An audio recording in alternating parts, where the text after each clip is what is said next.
Hey, what's up? Back again. That first bass note hit me in the chest, and I was just like, there's no way that's 2/8. MBE Enclosures has his own YouTube channel, and this guy is an animal when it comes to designing boxes.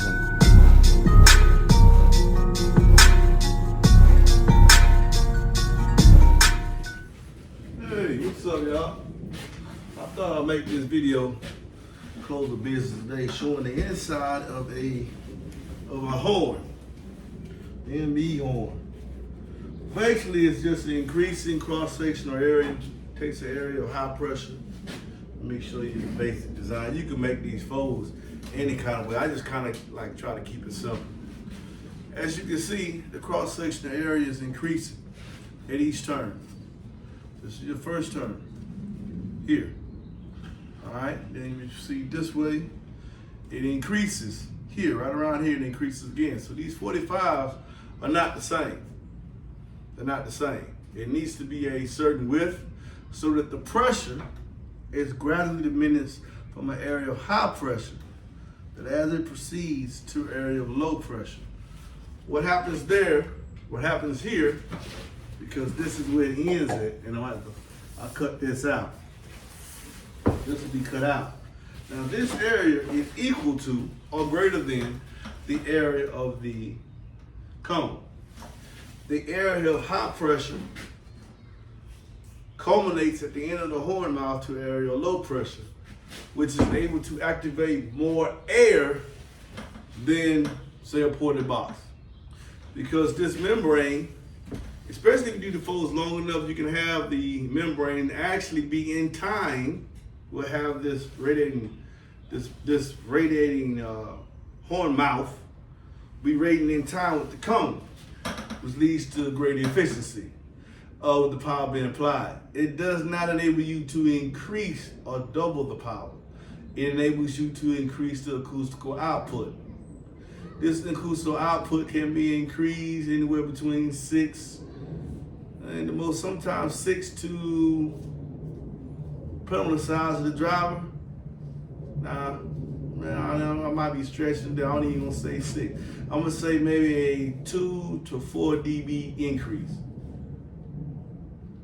4 dB of all factors are very, very, you got the perfect box, perfect enclosure. But it over a ported design, you're able to increase the output. The driver has to have certain characteristics. X-Max is not necessarily needed because you're increasing the movement of the pressure is going to be gradually increased to a larger area. So these two coupled together, you don't necessarily need a lot of X-Max. You do not. Because the downside of this type of enclosure, even though it doesn't fall off as sharply as like a traditional T-line with a cross-sectional area, would be equal to this, because this is equal to the area of the cone. So with T-line, you would have every fold would be equal to the width here. Every fold. And this is 87 square inches. Well, this is a Comp Q12, so it's 78 square inches. And because I'm doing a horn, I can increase it. But if it was a traditional T-line, it would be 78 inches throughout each fold. Here I'm getting different acoustical increase by applying pressure. There's downsides to it in this house. It doesn't enable the woofer to handle more power. That's not true. It can move more air. It can move air, particularly as you go up with the bigger drivers. But it's gonna leave that there because this type of enclosure can be advertised and promoted to people over a ported box, and it might not necessarily be what you need. Because this is for a skilled user to know what the subwoofer, the enclosure is in, and to know that throwing power to it is not necessarily going to benefit you or the subwoofer. So this is for a skilled user, this type of enclosure. This type of enclosure is used in outside environments. This type of enclosure is used in home theater applications because it projects sound. It projects sounds over a vast area. But this is just the inside. I'll show y'all the internal workings of it. How many minutes I've done it? Yeah, show y'all the internal workings. This is one example. There's they're not all the same. This is one example of the internal workings of a MBE horn. Okay, not hybrid, nothing like that. This is a basic horn, all right. And that's what you see most people use this type of design. Will it, because of this size, will it be able to float bags, towels, stuff like that? It's possible. It's possible to drive. It's possible. It's possible. Depending on how much power has been applied. Remember, I tell you, this type of enclosure is not made, particularly with small drivers.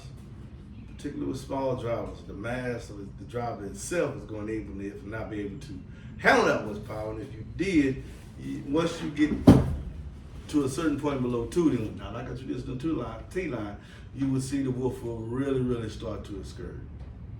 And at that point, you're not getting as much output as you think. No, you're not getting that point. But I just show you that, man. The number is 404-694-4818 if you want to look at a horn enclosure built by your boy MBE. I've known people I've used this type of enclosure here in GS3 in Georgia with Calvin Proto with 2 SA10s. He might comment on this video. Calvin Proto. Those that know me way back in 2014 know I took 2 sundown SA10s and one of my horns on 2 Robert Fosgate 1500 BDCPs. Yeah. At first, then we went to 1 Robert Fosgate 2500 BDCP. 1 Fosgate 2500 BDCP on each sundown SA10 Classic. And we was able to get 149, I believe, something I can't remember. It was in the high 140s. In fact, memory serves me well, others probably shared this video. When Calvin blew the first set, he sent him to Jacob, and Jacob caught wind of it, and he actually built him another set for me to put in one of my horn enclosures. It's one of the reasons why my box building skills got me to the point I am now. My name started ringing all through Georgia. And it was just like, hey man, this is incredible. And he actually rebuilt it. Jacob rebuilt them for him, strengthened the triple joint. And I was impressed. That was the sundown SA10 Classics. Those that know, they say, yeah, he did that.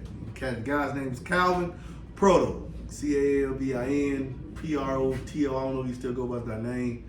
But people know. I'll let y'all see another video with it in the end with the rough finish before I sand all the way down. But this is for a Kicker Comp Q12. Let y'all see them turn it one more time. Now let me get back to cleaning it back out and doing what I do. Number's 404-694-4818. And as always, please listen responsibly. Peace. Okay, here's a good shot of it completed, roughly. So I gotta sand it. Here shortly.